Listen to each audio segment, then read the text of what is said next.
We're here with Chargers football legend Hank Bauer. He's going to do a little Q&A with us. All right. Hank, did you watch football when you were a kid? No. No? I grew up on a farm in western Nebraska, a little town called Scottsbluff, population 16,000, and if there was ever football on, it was University of Nebraska. I had no clue what football was, and that was it, basically it. Interesting. Did you watch other sports when you were a kid? A lot of baseball. Yeah. And a lot of baseball because when I was a kid, it was the 60s on a farm, and my name is also the namesake back then of a great New York Yankee who had the same name. So when you're a kid, you go, wow. And the Yankees were winning all the world championships. Mm-hmm. So, wow. So I started watching baseball and started playing baseball. So then you followed Hank Bauer a little bit in the Yankees then because of that? That's the awesome. right fielder. And then the more I learned about him, the more I respected him. He was a war hero, and like Jerry Coleman and the guys, they all went away. World War II, he was a tough old Marine, and then he went on to manage a bunch of different teams and had this amazing career. I still get his cards sent to me, and he passed away like a couple decades ago, right? Yeah, 10, 15, 20 years at ago. least 10 years ago. Right? And honestly, I don't know how people get the address, but I'll go to the mailbox. Oh, this is cool. Somebody wants my autograph, and I'll open it, and there's Hank Bauer, who I've met. Yeah. And I'm going. I look at it, and I don't want to disappoint the people who sent me this, so I usually look at it for a couple of weeks. Then I'll send them one of mine autographed and say, nice. "Sorry, Hank passed away." I can relate to that a little bit. I was a Joe Jacoby fan by default. Oh, you're so much more handsome. Right on. Do you watch football on TV now? I mean, that's kind of a funny question. 'Cause you do the games every week. Yeah, I do because I'm still broadcasting games on national radio, so gotta stay up on it. Who are your favorite players now? Wow, now my favorite players or my favorite players to watch. Give me your two all-time favorite and your two currently playing right now. My all-time favorite player that I just thought was an amazing player, work ethic, represented everything great about the game was Walter Payton, and on and off the field, he was amazing. The guys I like watching today, right now, well, I could watch Tyreek Hill play every week. He's the fastest guy I've seen on a football field What team since Bob Hayes. Kansas City Chiefs, wide receiver for the Chiefs, little wide receiver running back, and he is fun to watch. And I got to coach some fun guys to watch and played next. I played near Coryell. I played with the greatest offense, I think, in the history of the game. And I got to coach guys like Lionel James. I coached Ernest Jackson, Buford McGee, James Brooks. I coached some really great backs. How underrated is Lionel James? I feel like he doesn't get the credit that he deserves. You're exactly right. Lionel James, until, for a long time, he held the record most all-purpose yards in a season. And it came out of Auburn. Think about, as a kid that came out of Auburn, only 5'6", maybe, probably less. And he was short, but he's not small. He was really well put together. And I think that's same thing with Tyreek Hill. He's short, but he's not small. But you're right, very underappreciated. A lot of guys like that in the league. Do you remember who hit you the hardest in a game? I do, only because somebody's told me that since, and I saw it on film. But I didn't know who it was. It turns out that it's a Hall of Fame offensive guard named Tom Mack. And, we actually had the same agent. And I'm covering a kickoff in the Coliseum. I've got my family there. Everybody's watching. It's kind of my hometown deal. And Tom Mack and I actually had the same agent and knew each other for a long time. And this is when I was on the run. I was the guy that everybody wanted to kill because I was making every tackle on special teams. And so Tom Mack, they were going to run a cross block.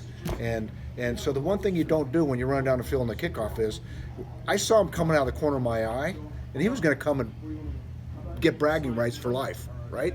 So the one thing you don't do is look at him because he's going to see it coming. he's going to know that you see him coming. So I baited him, and I put the brakes on, and he did a complete flyby, right? And so I had a clean shot, Wendell Tyler on the sideline, about ready to just crush his grapes. Max circled around, ear-holed me, and hit me. It was like a shotgun that went off.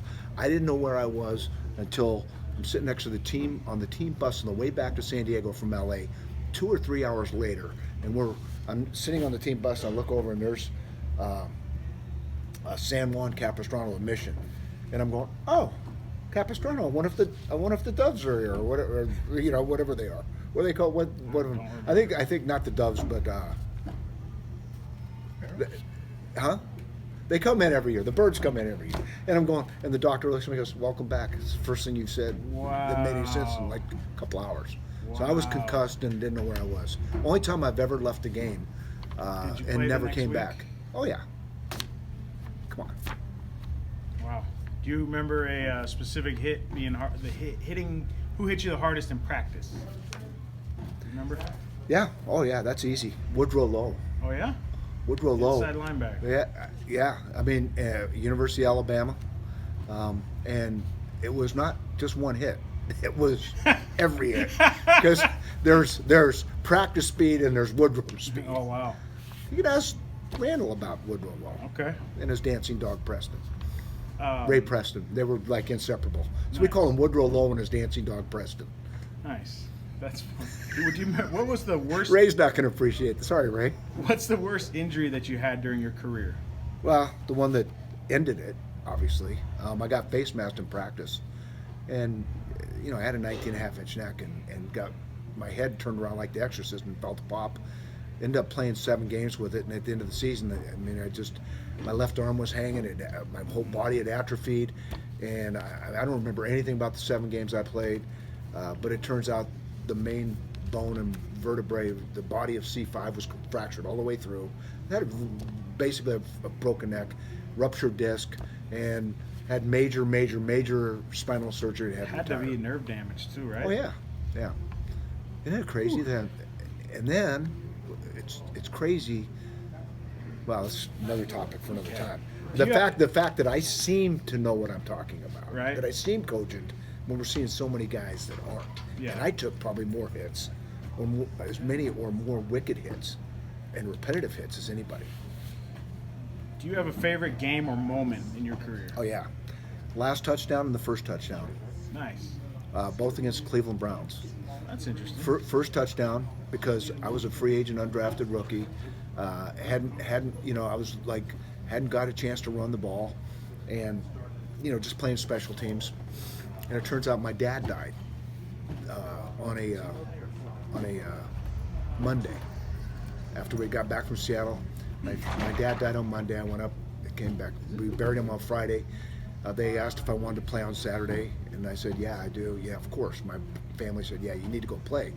I'm an undrafted free agent rookie playing special teams. They put me in the game. I got a 15-yard shovel pass from Dan Fouts, and I scored my first NFL touchdown. I gave that game ball. I had it done specially for my mom in memory of my dad. That's beautiful. So that was my favorite moment. Then the last touchdown was also against Cleveland. That was Monday night, right? It was a Monday night game.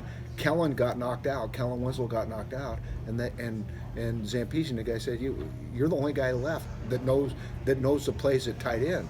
And we were going into so they put me. You're the littlest tight end ever. Hey, they actually put me a wing, which was a 3 tight end set because I'd never run it in practice stuff, and I was just going to clear it out. And I found myself in the back of the end zone, and Fouts locked in on me and went, "No, don't do it." Here comes a bullet, and I jump up, and I snagged it right in front of the dog pound, and it was awesome. Awesome. Do you remember signing your first autograph? I do. Where and when was that? It was in training camp my rookie year. No autographs in college, huh? I went to Cal Lutheran. Okay. Did any fans go to the games? Yeah, we had a couple. We probably had 1,000 to the biggest game I ever played in college was University of Hawaii, out of Hawaii, like 30,000. Oh wow, that's cool. But we played in some big schools, but normally we had 2,000 or 3,000 people, 2,000 or 3,000 depending on how many people brought their dogs. And It was a D3 school. What's the strange? But the autograph thing was interesting. I'm a rookie, and I'm walking out to practice every day through the fans out at UCSD in La Jolla, and everybody walked out back then, and everybody's asking for autographs. And there's a whole line. Back then, it was completely different. It's not controlled now, as it's not as controlled then as it is now. And I walked by and nobody asked for the first 20 practices, nobody asked. And finally, I remember walking out one morning, and everybody's being, back then Joe Washington, little Joe, hey, Mr. Washington, Mr. Fouts, that. And then I just walked by everybody, nobody would ever ask. Finally I said, hey, number 37. I walk over, man, it was my first autograph ever. Nice. And a little kid looks up and goes, would you go get Dan Fouts' autograph for me? No. That was my first autograph. And I signed it, and I said, sorry, kid. So yeah, I remember it. That's excellent. That's so cool. What is the strangest thing that you've ever signed? Wow, it was back in the old days in PSA, in the back of the plane when they had seats facing each other. Mm-hmm. A group of players, we went up and did a charity event in Sacramento, and so it was myself and like 3 other players in that back little row, and everybody knew who we were. So this guy came back and said, my wife would like you to sign an autograph. Absolutely, no problem. Never turned an autograph down, ever, right? Comes back, the lady pulls her pants down, and he wants me to sign her rear end. So I did. I did. That's amazing. Yeah. Have you ever asked anyone for their autograph? I finally got to meet Hank Bauer. Nice. And so I did. I asked, and I got to, and then not only did I get to meet him, he knew who I was. That's awesome. But it's a long story. But and he'd have been my hero. And so we were at a golf tournament, Ron Guidry's golf tournament in Louisiana. And then he says, you're coming, are you staying for dinner? I said, yeah. He goes, good, you're going to have dinner with the Yankees. And I got to sit and have dinner with Hank Bauer, Moose Scour, and Johnny Blanchard. That's awesome. It was crazy. What'd you have him sign? What kind of item was it? Like the tournament? Yeah, just the program, whatever. If available, which autograph would you want from somebody either dead or alive? Who's the most famous person in the world? Right now? Yeah, who's the most valuable autograph? Of any, Who's the most valuable autograph? Randall Cunningham. Donald Trump. Trump's stuff sells for close to $1,000 now. So what? I would get Donald Trump's autograph, and then I donate it to a charity. That's pretty cool. He yeah. Gotta give me one too, Paul. Is there anything that you collect? Golf clubs. Yeah? You have a favorite? No, once I divorced them, they're all in my garage. What are your hobbies outside of football? I play a lot of golf. I work out every day, and I travel a lot with my job. And I like to be around kids. How? Can you touch this? And this is my ringtone. Can you touch this? Put them on here. Did you have any specific pregame rituals or superstitions as a player? Absolutely. What were they? I had to go in the shower naked with my helmet on and bang my head against the wall. Really? Just to get the cobwebs loose. Didn't you ever see in the big wall behind in the end zones before the game? I would always, when they're And you had to be naked. Well, no, not when I went out. No, I get that, but this is in the shower. Well, it was the first thing I would do when I put my uniform. When I put my uniform on, I put my helmet on, and just bang my head to get it loose. What about pregame rituals or superstitions as a coach? No. How about a broadcaster? No, because both of those, if you're not prepared, and everything changes, every week is different. Every scenario is different as a coach or as a broadcaster. Do you have any more goals in football? I feel like I've been pretty blessed. I thank God every night. I give the good Lord thanks every night. I've had a chance to, I got close to a couple Super Bowls, but I've got to play with the greatest players in the world, I got to coach with the greatest coaches, Don Coryell, Ernie Zampese. Joe Gibbs was my coach. I got to play with, 3 Hall of Famers on our offense, should be 4 or 5, right? And I've got to broadcast with some of the greatest broadcasters ever. So no, I don't think I've left anything out there. Do you have a closest friend that you played with? Closest friend. Yeah, it's hard to differentiate. I mean, my relationships. I'm close with most of my guys. And all in different ways. Without naming a name, or you can name a name. Do you remember any players that it was very challenging to coach them? Oh, I'll name your name. Fred Robinson. Fred Robinson was guy we drafted. And uncoachable. It's funny, Mike Riley, who was the Oregon State coach, then the Charger coach, we're sitting around one night and we're asking him about cutting guys, and how I had to cut my friends. Oh, wow. Which is hard. I had to cut my ex-teammates. You went straight from playing to coaching. And I'm telling the story one night for a Charger game. I had no problem cutting this guy named Fred Robinson. Okay, because I just the thing that drove me nuts as a player and a coach, and even today, are guys that have great talents, great abilities, and they just waste it. They don't, they just don't maximize it because they don't invest. And that drives me nuts. If not for football, what would you have done for a living? Got a master's in education. I'd be teaching kids. I'm still teaching football by broadcasting.